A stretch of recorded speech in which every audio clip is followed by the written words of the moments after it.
Assalamualaikum warahmatullahi wabarakatuh. Selamat berjumpa dengan saya kembali pada kesempatan kali ini tutorial tentang RStudio. RStudio adalah aplikasi untuk pengolah data, programming, dan berbagai macam hal lainnya. Bisa dicari di Google apa saja yang bisa dilakukan. Ini adalah RStudio. Pada kesempatan ini akan kita gunakan untuk mengolah data dan analisis statistik. Pertama, saya kenalkan dulu tampilan RStudio setelah terinstall di desktop masing-masing. Jadi RStudio di launch dari sini, Windows RStudio seperti ini, kemudian nanti akan tampil menjadi seperti ini kalau kita sudah punya project. Pada kesempatan yang pertama kali, kalian belum punya tampilan seperti ini. Tapi saya perlu jelaskan apa saja yang ada di dalam tampilan RStudio. Yang bagian atas seperti biasa menu, ada berbagai macam, membuka project, membuka file, dan seterusnya, mengimport data, rename dan seterusnya. Nanti di-explore lagi, edit, demikian juga ada code, macam-macam itu, insert section banyak sekali. Nanti kemudian kita belum sampai ke sana pada tahapan di mata kuliah ini, nanti dieksplor masing-masing ya, tergantung dari minat. Kemudian view, kemudian plots, kemudian session, kemudian build, debug, profile dan sebagainya tidak akan kita sentuh pada bagian semester ini. Yang nanti adalah yang akan kita sentuh mungkin adalah di sini nih, tools install packages. Jadi RStudio itu dia berbasis package. Banyak sekali package-package yang nanti bisa ditambahkan. Pada saat menginstal pertama kali hanya terinstall package dasarnya atau disebutnya base dasar. Nanti itu sudah banyak bisa melakukan banyak hal, tetapi nanti kalau pada penggunaan yang lainnya misalnya nanti akan menggunakan untuk analisis nilai pemuliaan atau komponen ragam menggunakan RAML atau menggunakan MC GLM misalnya, atau di bagian nutrisi misalnya akan menyusun ransum supaya komponen bahannya tepat dan mengandung komponen nutrisi yang sesuai dengan persyaratan, maka biasanya belum terinstall di base, harus ditambahkan. Jadi nanti di sini bisa install packages, kemudian apa yang akan diinstal. Oke, kita skip dulu. Jadi jendela R ini dibagi menjadi 4. Ya, yang ini bisa kita geser-geser. Ini yang kiri ini, yang di sini yang atas, ini namanya untuk menulis script. Script itu adalah kode-kode bahasa program yang sudah merupakan bahasa pakemnya, misalkan seperti ini ggsave, kemudian di sini ada wait. Ini adalah sintaks yang ada di sana yang dimiliki oleh R library, kemudian dan seterusnya. Nanti kita akan kembali ke sini. Kemudian ada di sini tentang environment. Kalau kita sudah punya script yang kita jalankan, maka kita akan bisa lihat environment kita apa saja yang ada di sini. Nah, ini akan muncul di sini.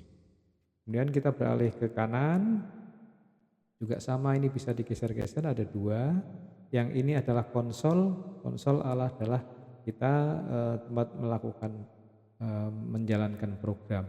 Jadi pada misalnya di sini kita menjalankan program, caranya bisa seperti ini. Misalnya ini highlight, berarti hanya satu yang saya highlight yang akan saya jalankan, ini kita run di sini. Misalnya seperti ini.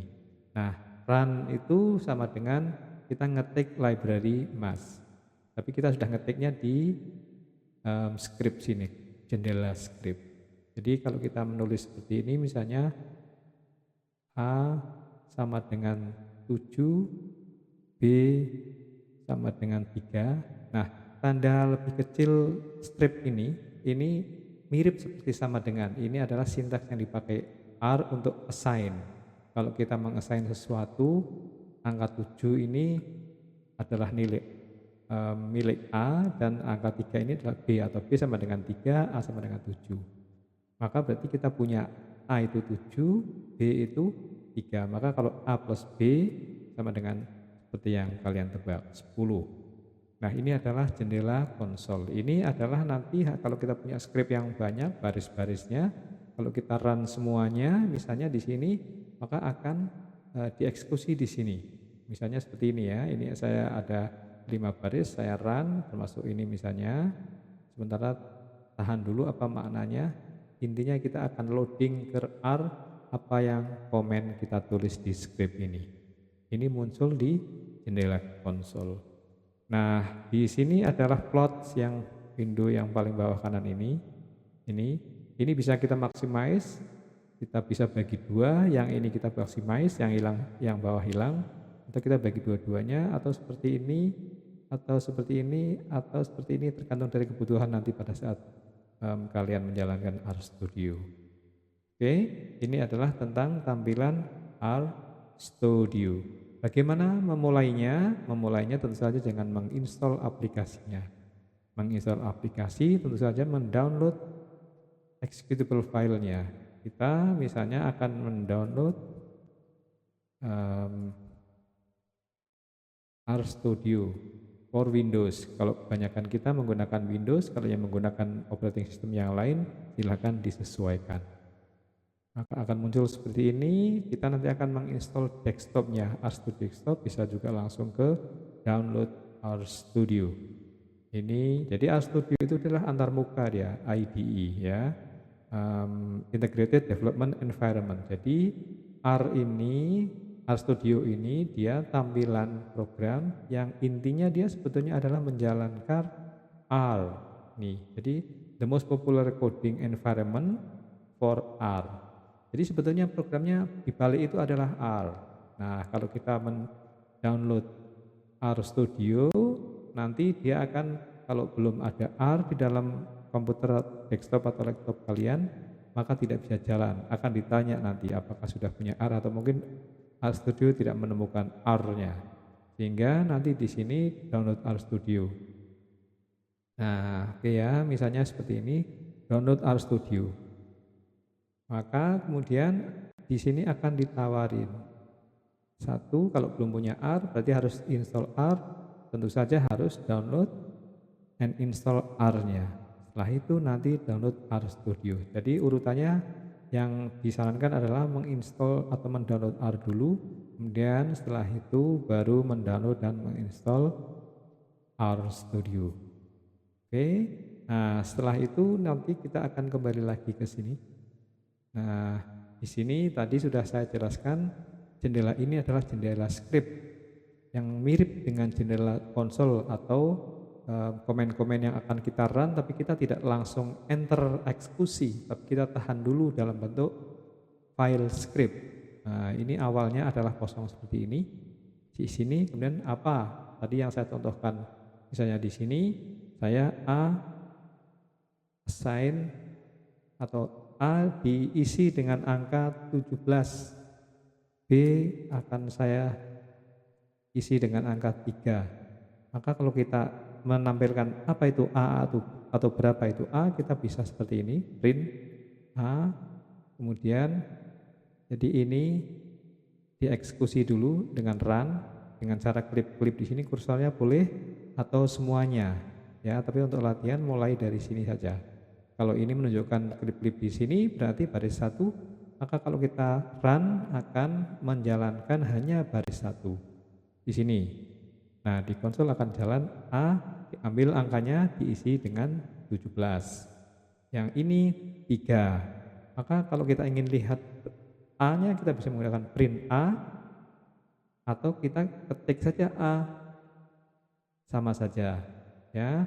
Sehingga kalau C sama dengan A plus B, kita tadi belum saya sampaikan, untuk menjalankan ini kalau kita mau run eksekusi bisa klik di sini atau enter saja. Ini klik-klik di sini sudah, kemudian enter. Ya, berarti kita sudah punya C sekarang. Nah, berapa C itu? Kita lihat C. Kita enter.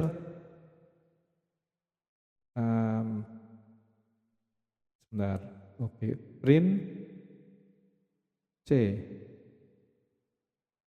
Oh maaf, tadi untuk enter kita adalah control enter. Maaf, tadi lupa ya, control enter, bukan enter ya. Kalau enter itu ganti baris. Misalnya ini tadi print C, tadi kan seperti ini ya. C, enter, maka dia akan pindah ke bawah. Tapi kalau mau mengeksekusi adalah Ctrl Enter. Nah ini, jadi C adalah 20 karena C itu diambil nilainya dari A ditambah B. Oke, itu adalah pengantar tentang RStudio. Di sini bisa berbagai macam nanti. Di dalam script ini kita bisa tulis seperti tadi, misalnya saya membuat simulasi data seperti ini. Ini kalau semua di highlight, kemudian saya run, maka dia akan run di sini. Ini hasilnya running tadi, ini banyak, kemudian kita windownya bagi dua, sudah menghasilkan grafik ini. Ya, grafik tidak hanya satu ketika saya menjalankan itu. Kita bisa lihat di sini grafiknya, yang ini dan sebagainya. Kita bisa zoom. Ini adalah grafik korelasinya. Kita akan kembali lagi nanti pada saat kita mengerjakan tentang analisis data, utamanya adalah korelasi. Demikian, silakan explore nanti menu-menu di sini, tapi secara umum tadi sudah, yang penting adalah di sini ada new file, new project dan sebagainya. Kemudian nanti ada import data, ini import dataset. Kalau kita sudah punya Excel misalnya, kita import data kita. Kemudian kalau kita ingin menjalankan sesuatu yang belum ada di sini, kita bisa install. Misalnya MMC misalnya, atau MCMC, GLM nanti untuk analisis komponen ragam ini. Nah, dan install. Kalau saya sudah menginstall, maka tidak perlu menginstall 2 kali lagi. Cukup sekali saja. Oke, nanti kita akan masuk ke sini lebih detail pada saatnya kita membutuhkan package atau paket khusus untuk analisis sesuai dengan kebutuhan kita. Oke, selamat explore sendiri tentang RStudio. Sampai ketemu lagi.